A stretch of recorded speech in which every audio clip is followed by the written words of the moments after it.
how can you use different reflex pattern to target your goal that you're working on. For instance, with the Moro Reflex, you don't want to consistently trigger the Moro Reflex and have the child go into this emotional outburst or refuse behavior. We want to help the brain be calm. So one way you can do it is working on the opposite reflex patterns. In this instance, you can use the Palmar Grasp to help with the integration of the Moro Reflex. So that is something that you can consider. It also helps with perseverance, emotional strength, cognition as well. For instance, the grasping. Hello, everyone, and welcome to RITP. I'm Kokeb McDonald, occupational therapist and the host for this podcast. Today, I will be covering book number 6 on 3 different reflexes, the Palmar Grasp, hands pulling, and Babkin Reflexes. I'll try my best not to go too long. The reason that I decided to write this book with all these 3 reflexes was because as I was working on it, first I wanted to just write on the Palmar Grasp, but then as I was working on the Palmar Grasp, I realized, well, there are other reflex patterns that are triggered by the touch on the palm and related. As therapists, when you're working with kids, you notice that when the child touches something or grabs something, the mouth moves, and you're wondering like what's going on. We will talk about that in this book, which is exciting to put in a visual way that you can assess, track, and come up with a treatment plan that you can easily measure. With these reflexes, I want you to think about fine motor skill and also think about speech. I know you don't think about sometimes when you think of fine motor skills and speech, but there is a very close correlation and connection between fine motor and speech. And speech is a fine motor skill on its own. We are learning a lot now that the more we work on speech and combine these movement patterns with articulation, we notice that the articulation improves. And it makes sense now. After all this research and working on it, it makes sense that as an OT, you notice your clients and they start to improve, they start getting coordinated in your session, and all of a sudden you talk to the speech therapist also is reporting like, yeah, speech is improving, they're expressing, attention is getting better, and so on, so many other goals that they are improving. Now we know. So it's exciting to put these things together and actually know what we are tracking and looking at. Okay, the first one I wanted to talk about is the Palmar Grasp reflex. So for the Palmar Grasp reflex, it's on chapter 2. What is Palmar Grasp? The Palmar Grasp reflex is a reflex pattern that is triggered by touch. If you put something inside the child's palm, the infant will have a firm grasp over whatever object that you have. So in this instance, most likely it's going to be the caregiver's finger. The child will hold on to it. So that is the sensory trigger right on the palm. And the other reflexes we talk about here too, especially the Babkin reflex, is triggered on the palm as well. So we see why sometimes with kids when they're holding or they're cutting with scissor that their mouth is moving. What is the correlation or connection between the hand and the mouth? We will also discuss that. So the sensory trigger for the Palmar Grasp is stroking or a firm touch or proprioceptive input right at the palm under the finger. Then the motor response will be the finger will close firmly around the adult's fingers when it's closing. One of the things I want you to notice is the finger starts to close starting from the ulnar side, meaning from the pinky. They close like this and they open. Closing from the pinky and opening from the pinky. There's an exercise there. We have hands opening and hand closing, which is following the developmental progression. And it also helps with tone. Whenever you have a grasp, you're also working on the muscle around it. So either it's in the forearm or in the hand, it helps with tone and strength. There's several benefits to Palmar Grasp. Of course, supports manual skills, enhances strength for grasping, holding, reaching and manipulation, fine motor skills, encourages activities, of course, with play and playground, handwriting, if that's something that you're going to work on in the classroom, improves eye-mouth coordination as well. If the child is touching something and holding, it helps with visual fixation, knowing how far the object is from me. Now that I can touch it, it helps me understand how close am I to whatever object that I'm touching. It helps with support the integration of other reflexes, specifically the Moro Reflex. You probably did talk about this on the Moro Reflex book. Sometimes when you do not want to trigger the Moro Reflex, one of the trick that you can do is working on the Palmar Grasp. The Palmar Grasp reflex helps facilitate the integration of the Moro Reflex. So the Moro Reflex, from what we talked about in the previous episode, when the Moro Reflex is triggered, the first phase is full extension, including the palms and the hands. The Palmar Grasp is the opposite pattern. So the Palmar Grasp, when it's triggered, it closes. So sometimes when you're working on different reflex pattern, you can work towards the reflex pattern and against the reflex pattern. So the same way that we talked about, like if you're working on your bicep, you also need to work on your triceps. You have to have, if you're working on the core, your core strength, like the front and back, you want to work on both muscles. So similar concept, think about reflex pattern as well. So when you're working on one reflex pattern, also think about what is the opposite reflex pattern that can help facilitate that reflex pattern. Or when you're working on a reflex pattern, you want to work towards the reflex pattern. For instance, with the Moro Reflex, if every time the head is extended, the hand will extend, right? So one thing you can work on is facilitating the Palmar Grasp to go into the Palmar Grasp reflex. So if you're doing a monkey bar, for instance, with the monkey bar, every time the child looks up to hold on to the monkey bar, most likely if the Moro Reflex is strong, it's gonna extend. Sometimes what I do is like I put my hand over the child's hand over the monkey bar, and then I facilitate and I give passive support. Even if the child is extending, I can feel it sometimes in my hand. Every time they look up, their tendency is to open and lose the tone because it creates a tone, right? Like strength. But then I'm looking up, the child is opening, is losing tone. So I can facilitate the Palmar Grasp reflex pattern directly to work on the Moro Reflex. Similarly, with every reflex pattern, it helps other reflex patterns to develop too. When you're creating treatment plans, that's what we talk about in our program. If you want to learn with us, please come and learn. If you're a specialist, a therapist, an OT, a PT, and you have clients you're working with, we teach in a way that you can implement this in your session with your clients because that is the best way to learn. You're welcome to come and learn with us. But that is what we talk about, like how can you use different reflex pattern to target your goal that you're working on.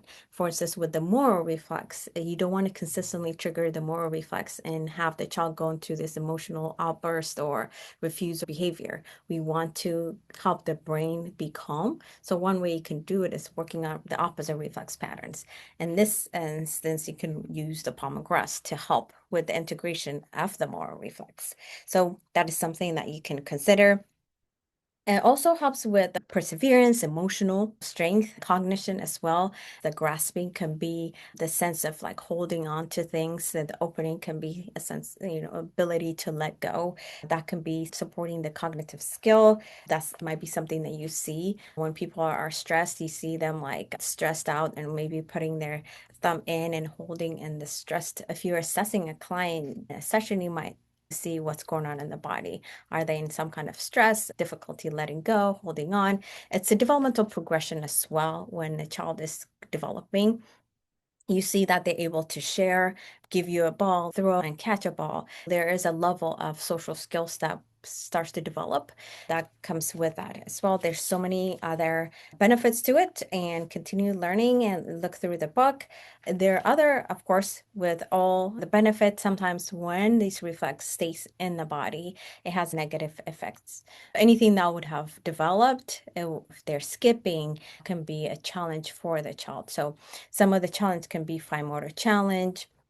It can be poor handwriting. Most clients get referred to OT because of handwriting challenges in the classroom. That can be something that you might see. Might be low tone, not being able to have a good tone, because one of the reflex that really helps with upper body strength actually is the Palmar Grasp. Not being able to have the grasp, it will really affect overall strength. It will affect daily living in general. In fact, there are researchers that put that for adults past 60, their hand strength, specifically their grasp strength, when it declines, their quality of life will be affected. So something that you want to really consider in working on with adult clients, maybe you're in a hospital, stroke clients, really working on hand strength is important for quality of life. Continuing to work on your hand strength for yourself is important, because once your hand strength starts to decline,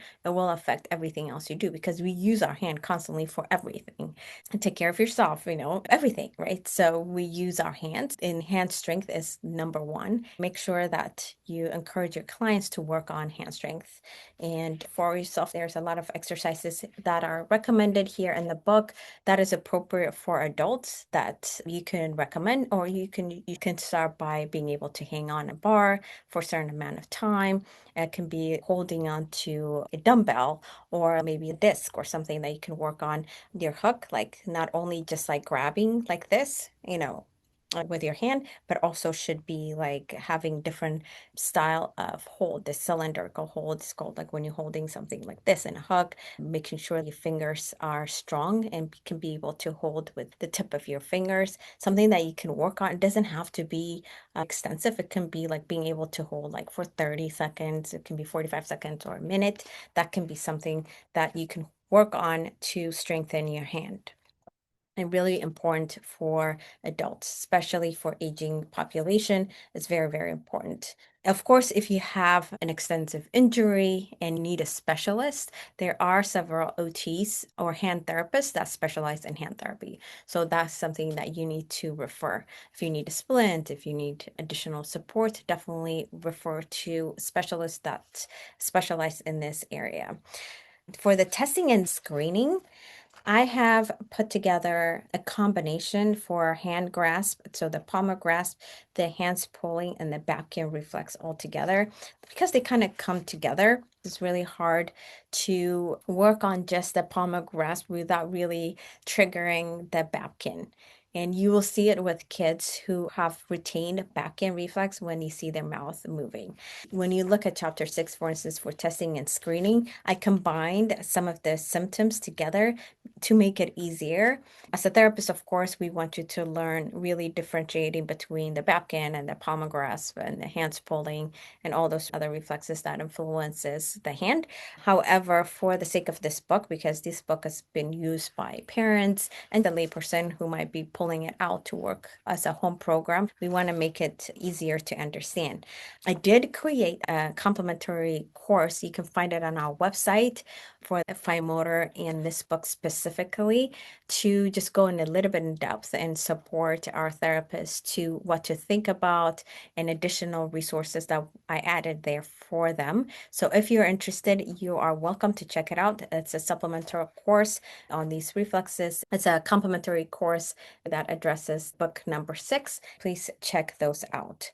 The second reflex is the hands pulling reflex. The reason I added it, it took me a while to decide whether or not I was going to add it, even though the trigger is not quite on the palm.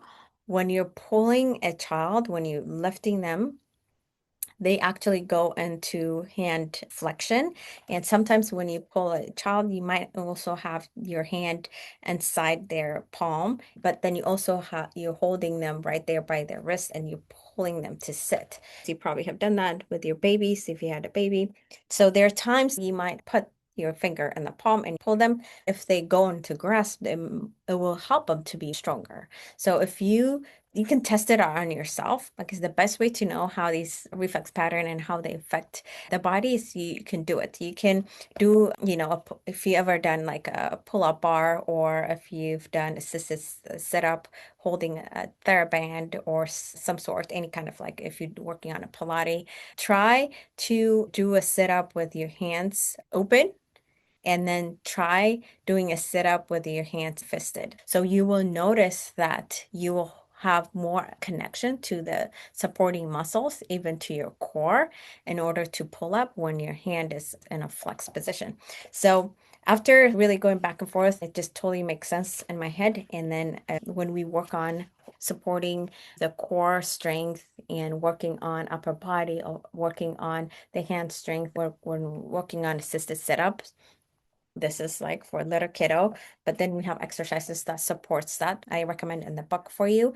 That really kind of goes together. It complements the Palmar Grasp really well, and that's why I put it in there. So the trigger is when a forearm or grasp near the wrist, the pressure on the top of the palm guides the baby into seated position when you lift them. What you're looking for, the motor response, this is a typically developing child. What you want to see is their head to go into flexion. You want them to just bring their head against gravity. You want to see tone and the neck, and then you want to see them flexing, finger flexing and coming, and then their elbow will flex, and then actually assisting to sit up. They're not just floppy and being pulled up. So you want them to activate the core. You want them to bring their chin to chest, pull up, and activate core strength. That's what you want to see. And you whole body engagement. That's what you want to see when it comes to hands pulling reflex. There's obviously so many benefits to it, facilitating reaching and pulling objects, bringing themselves to a seated position, core strength, alignment, head control, supports movement when an infant reaches with one hand to pull themselves into a seated position. There's so many benefits for this reflex. Also, one thing I didn't mention for the hands pulling reflex is you can pull two hands. When you're pulling both hands, the child will come in midline. It comes in the seated position. When you pull one hand, the child will turn to the side that you're pulling and they will pull on one side. That helps with turning to one side, activation of one side of the body. And that is something that you want to look into as well.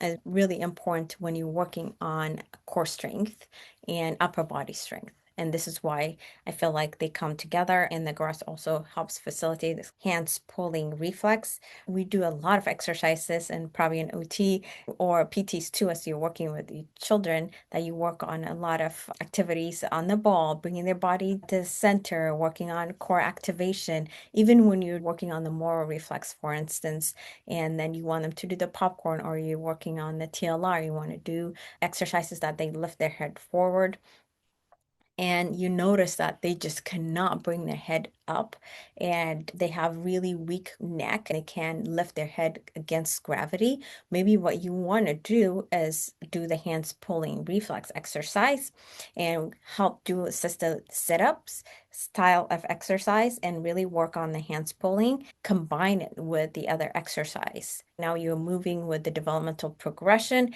and breaking down what is really difficult for them. And you're not just going to aggravate and hurt their neck or their shoulder by just continuously doing, let's say, the popcorn or the other exercises for the TLR. So now that's why you want to find out a baseline when we're doing assessment, help them engage their core strength here first. Then you can combine with the other activity. You might do some kind of assisted activity, then you can move after that. With the hands pulling, there are a lot of benefits to it. If the reflex is retained or even did not kick in with some of the kids, you might see that you're trying to do hands pulling, you don't even see it. They're very delayed. You might see challenges in their body. It might affect several things, actually. Their core strength, it might affect their ability to pull themselves to sitting, it might affect the fine motor, their seating posture, and fine motor skills, speech. It might be like they're low toned here. Eventually will affect other muscles around it, and it will affect speech. It might affect also the oral motor and feeding as well, because our tongue is also a muscle, is connected. Everything about us is connected. This is the fascinating thing. When one thing breaks, sometimes it has this domino effect to the rest of our body. So think about it like, okay, if this part of the neck is weak, core strength is weak, what else is going to be affected? It's going to be the speech, the tongue, the articulation, all those areas will be affected. Think through that. The Babkin reflex is a fascinating one. It looks something like this. If you press the palm of the hand. What the child will do, the hands pulling, when you hold on to the wrist, like you're pulling them, they have chin to chest, right? They should lift their head and their core and help assist to sit up. With the Babkin, there is chin to chest situation. When you press both palms, their mouth will open. And this will assist with feeding. And then if you press one hand, remember I said with the hands pulling, if you're pulling one hand, they turn to one hand and they want to pull. With Babkin, they will turn to one and the mouth will open. And what they actually want to do is bring it to the mouth. That's why you see kids getting to the next level of development. They start to explore things by putting things in the mouth. It's kind of automatic for them. It's just putting things in the mouth. And is it edible, not edible? We're exploring, so that's how they're learning. But also it helps with feeding. So everything we have, all of our reflex pattern and our body is there for survival, and it's necessary for us to have it. Without these resources, the child is not going to know how to move according to his or her needs, right? This reflex actually helps the hand and mouth connection. So gentle and firm pressure to one hand in center of an infant's palm, mouth will open, head turns towards the side where the stimulation happened, and flexes forward towards the chest. So that is a reflex pattern. And the benefit of the Babkin reflex is integration of hand and mouth coordination, foundational motor skills for more complex motor skills by developing basic hand and mouth coordination, aids in the development of facial muscles necessary for expression and communication. Babkin is not the only reflex pattern, it's the combination of other reflexes as well, but also it facilitates. It's one of the reflexes that will help. It assists in development of other reflex. The ATNR, remember, is triggered by the head turning to one side. When you touch the palm and then the baby turns towards the mouth opens, now what happens? Another reflex is being triggered, which is the ATNR. The ATNR is triggered by the head. And now you see like multiple things that starts to happen, and it helps aids the ATNR, critical for coordination of hand and mouth coordination. Later on, the head turns and extends. When the head turns, let's say I turn my head to the right, I will extend my right, and let's say I touch something in my palm, and then I grab it because there is the Palmar Grasp, and then with the Babkin, my mouth will open, and whatever it is goes in the mouth. That is all patterns.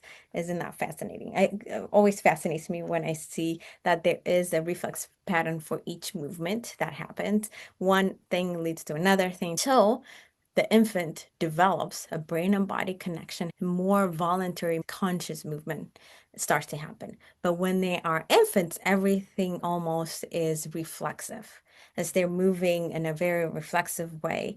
And then they touch something, but then they learn. The brain is constantly learning, and myelination is happening throughout the time. And that is very fascinating how nature just puts everything beautifully. So now this helps with a very important skill, which is self-feeding. So kids learn eventually, a certain age, they start putting things in mouth, they're exploring, oh, this is edible, this is not edible. And there's another learning process that will happen. There's some other reflex pattern that happens in the mouth, the second swallow, and all those kind of reflex pattern needs to all come together for a healthy development. So very, very fascinating. If this reflex pattern stays retained, or it's not integrated properly, or didn't even come up in a proper way, there's so many things that might affect it. For instance, it can be a persistent clenching. That can be one of the things because the hand and mouth is connected. It might be like they constantly are clenching. There might be some jaw tension, or it might be like kids who are constantly mouthing things. These are the kids that might be concerned. You might even see it in older kids. Like I have cases that they put unedible objects. If it's just random things, you might actually feel like it's okay. But then when they start putting dangerous stuff, like a scissor, for instance, and you might see them putting them in their mouth. I mean, as a teacher, you probably are like so scared, wondering, like, I'm not going to put anything unsafe around them because this child is putting everything in their mouth. But then when you actually ask, hey, what's in your mouth? You might see them surprised because they're not consciously, I'm like, oh, there's a scissor. I should put that in my mouth. That's a conscious decision. It doesn't happen consciously with this one. It's like when they're not focused on something else. And you might see them putting rocks. I have clients putting rocks and very disgusting things in their mouth, but then when you remind them, they're disgusted by it. So in that case, something you want to look into is like as checking the rooting reflex, work on a lot with oral motor, but also work on the hand because there is a connection between picking something up and putting it in a mouth. That can be your Babkin reflex that you need to work on. But then when these reflexes are not integrated, other things you might see that can affect too might be feeding, like picky eaters. Even though you'd be surprised they put anything and everything in the mouth, but when it comes to the food, they might be sensitive to certain texture, and that's the unique thing about some kind of retained reflex. Well, how is it like they put, dangerous stuff in their mouth, but then when it comes to food, they don't put it in their mouth? That's something definitely, so if you're a parent, make sure that you talk to a specialist to really help you walk you through it. Because when it comes to feeding, it's psychological as well, and there's texture. You're putting something you don't see in the mouth, there's a feeling of it. If they do not develop their tongue muscle and then they don't have good understanding of the feeling of their tongue, maybe their gag reflex is really sensitive. Sometimes your gag reflex needs to be a little bit behind, but if it's too in front, and sometimes some reflex patterns, they might have to go in and work on the mouth. So you need to work with a specialist who knows how to work with feeding. My advice is if you have a case that needs additional support beside what you can provide, there are feeding specialists you need to talk to as well. If you're doing this as a home program, talk to your therapist and you can do some of the activity that are recommended here in your session. But think about it, hand specialist, the hand therapist, and then there are specialists for just feeding. They really specialize on feeding. You should consider or talk to a feeding specialist for that.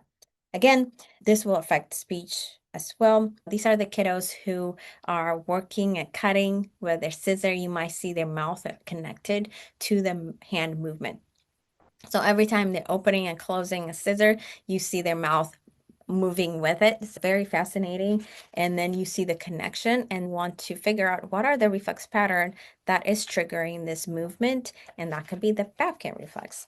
So for book 6, I have these 3 reflex patterns that we put together. I really recommend you go check out the complimentary course. It's on our website, so check it out. It's available for you. And of course, the book as well. The screening has a combination of the symptoms for all of them. The exercises we have divided by 3 things, which is the hand opening and closing, grasp, and precision. One thing I didn't mention is there is a connection between grasp and precision and speech articulation. I tested it with a speech therapist that I work with, and it was really fun to co-treat with her whenever you power grasp, working on the ah sound for speech therapists. And every time you do like the precision grasp, which is the fine motor with the index finger, the palm, or maybe the middle finger, making sure that the E sounds, and with the precision, and the grasp with the ulnar part, with the power grasp with the ah sound. And we experimented that, how to incorporate for speech therapists different fine motor activities, different movement activities to help promote the speech articulation. It really does work. So I highly recommend for speech therapists to consider working on and learning more on reflex integration pattern, because it's not just producing a sound, there's other reflex pattern influences the speech production and the muscle, because you want to engage the different muscle around it. So maybe by co-treating with an OT, that can be something you can consider, or why not just learn yourself and then you can figure out the exercises you could do. So it's divided with I believe it's 3 sections, and then you can work on the precision hands opening and closing activity. The first thing that happens in the Palmar Grasp is closing, starting from the palmar, the ulnar side, the pinky, and opening from the pinky. So we have exercises you can do.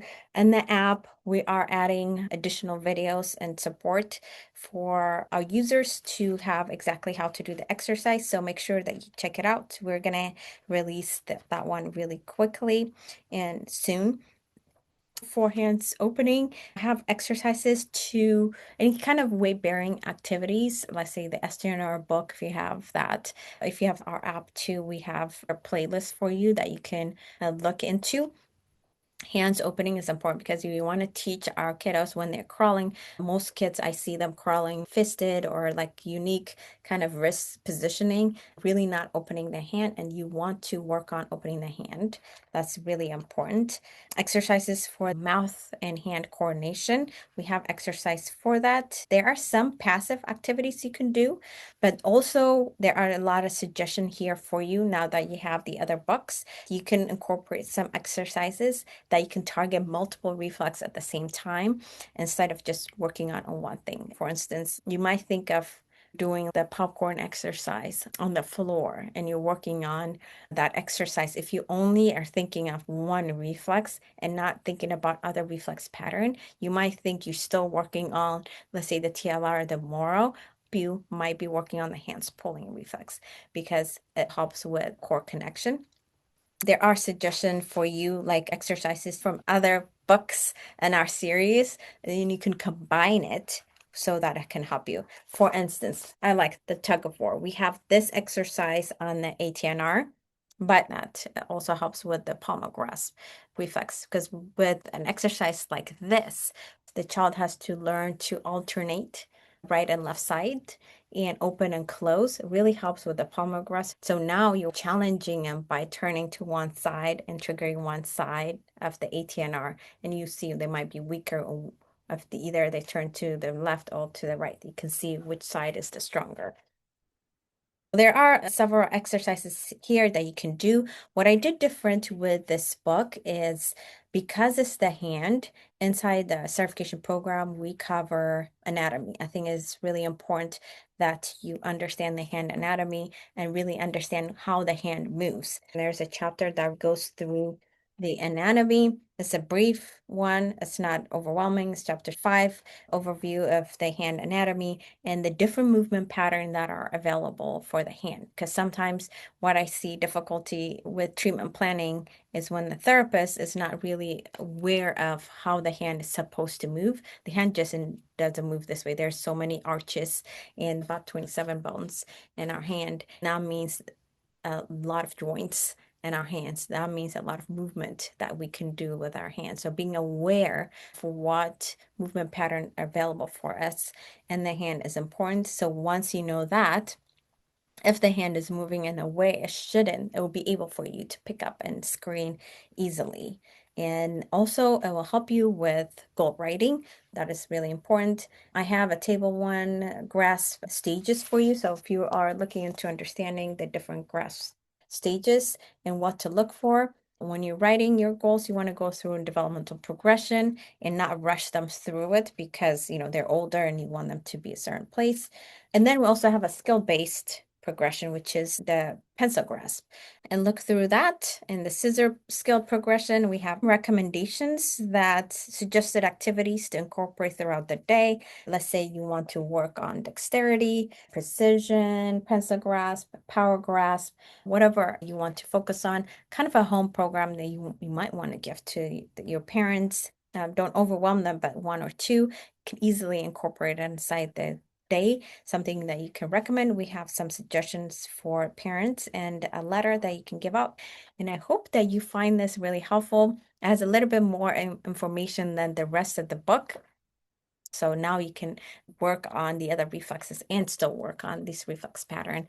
Now that you understand the reflexes, the different reflex patterns, you can combine them and be able to see how one reflex pattern triggers the other reflex pattern and what exercises that you can pull out to get the most out of it. Okay, get the complimentary course. I think you'll find it very helpful. We have additional resources there for you that you can use in classroom printouts and different fun ways that you can incorporate that. And also, if you have any comments and how you're using it, what you're finding very helpful, I would love to hear from you, and leave me a note below.